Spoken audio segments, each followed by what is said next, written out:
नमस्कार, आप देख रहे हैं सिटी पोस्ट लाइव। मैं हूं ऋतुराज। सूत्रों के हवाले से खबर आ रही है कि आरजेडी ने तय कर दिया है सीट बंटवारे का फॉर्मूला। तिलमिला गई कांग्रेस। चलिए जानते हैं किसको कितने सीटें मिलेगी।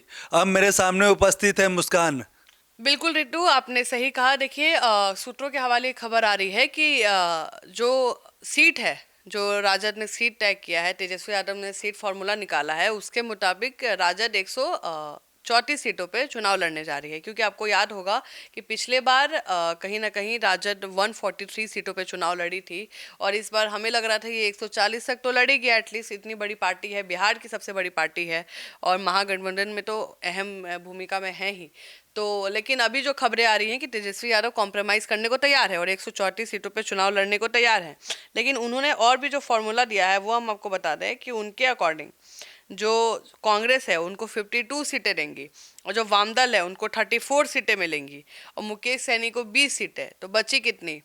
6 सीटें बच रही हैं, 6 7 8 8 सीटें बच रही हैं। तो वो कहीं ना कहीं उसमें तीन पार्टी को मिलेगा। समझिए, पशुपति पारस है, हेमंत सोरेन है, आईपी गुप्ता है। अब इन सीटों का बंटवारा कैसे होगा ये देखने वाली बात है। समझ रहे हैं आप?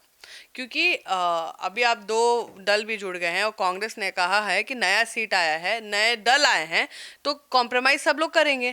लेकिन आपको भी पता है, पिछले चुनाव को अगर हम लोग नज़र में रखें, विधानसभा चुनाव को, तो कांग्रेस का परफॉर्मेंस सबसे खराब रहा है।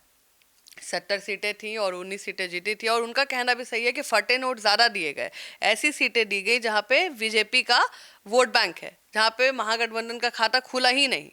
तो मुश्किलें हैं जी। कांग्रेस इसी से नाराज है, क्या अकेले यात्रा करेगी?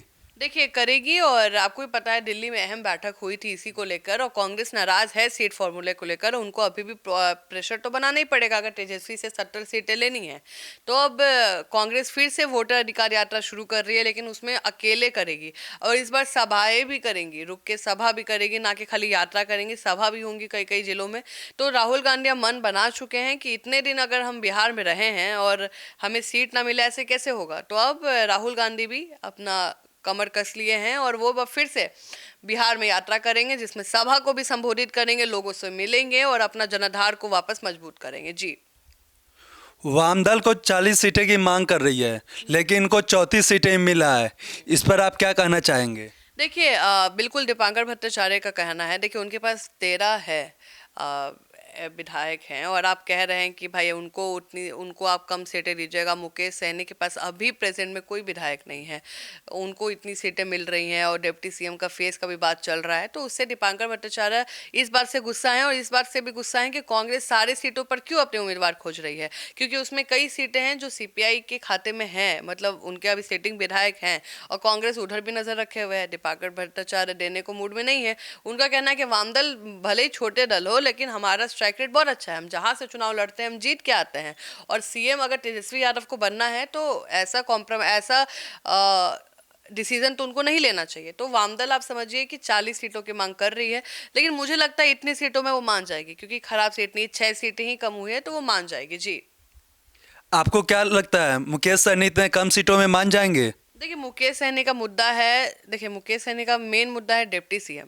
उनको कम सीटें भी मिलती हैं, अगर 60 से 40 से 20 भी आ जाता है तो कर लेंगे, उस पर कोई दिक्कत नहीं है। क्योंकि मुकेश सहनी का जो मन है वो है डिप्टी सीएम बनने का। डिप्टी सीएम बन जाएंगे, उनको कम भी सीटें मिलेंगी तो चलेगा, क्योंकि मुकेश सहनी को डिप्टी सीएम बनना है। उनको जीतने से मतलब है, उनको सीटों से कोई लेना देना नहीं है। उनका कहना है कि सम्मानित जो सीट होता है, सम्मानजनक सीट, वो आप हमको दे दीजिए, और डिप्टी सीएम का फेस तो हमको चाहिए चाहिए। अगर आप डिप्टी सीएम का फेस नहीं दीजिएगा, सीट दे दीजिएगा, तो उससे मुकेश सहनी नहीं मानने वाले हैं। उनको डिप्टी सीएम का फेस एनी हाउ चाहिए, तो वो मान जाएंगे जी। इसको लेकर तेजस्वी यादव बहुत ही नाराज है, तो क्या आपको क्या लगता है कि वो अकेले बिहार यात्रा करने वाले हैं? हाँ, उन्होंने घोषणा कर दिया, मैंने आपको बताया रितु। बिहार अधिकारी यात्रा लेके अब तेजस्वी यादव निकलेंगे। वो नाराज हैं क्योंकि सीट, सब लोग प्रेशर बना रहे हैं सीट को लेकर, और कांग्रेस कह रही है भाई हम इतने दिन यहाँ पे चलाए हैं और हमारा जनाधार भी आपने देख लिया, तो अब सीटवा दीजिए। तो तेजस्वी भी अब अपना यात्रा निकाल रहे हैं कि भाई हम भी अपना जनाधार दिखा देते हैं, अगर ऐसे ही होगा तो हम भी पूरे सीट पर चुनाव लड़ जाते हैं। तो ये पॉलिटिकल प्रेशर है, और तेजस्वी यादव ये इस यात्रा को लेकर चल रहे हैं, और ये पूरा सिर्फ राजद का होगा। आपको भी पता है कि अभी फिलहाल ही तेजस्वी यादव ने 4 4 सीटों पे घोषणा की है कि इन सीटों पे तैयार हो जाइए, कमर कस लीजिए, यहाँ जीतना है। और उसमें से एक सीट आपको बता दें, अभी कांग्रेस वहाँ से उनके एमएलसी हैं। तो अब सवाल उठ रहा है कि क्या तेजस्वी यादव भी निशाना साध रहे कांग्रेस की जीती हुई सीटों पे, जो जीते हुए उस पर भी निशाना साध रहे हैं? क्योंकि ऐसा हो रहा है। आपको भी पता है कि मुजफ्फरपुर का नाम लिया है और भी कई 3-4 जगहों का नाम लिया है तेजस्वी यादव ने, और कहा है कि हम वापस आ रहे हैं।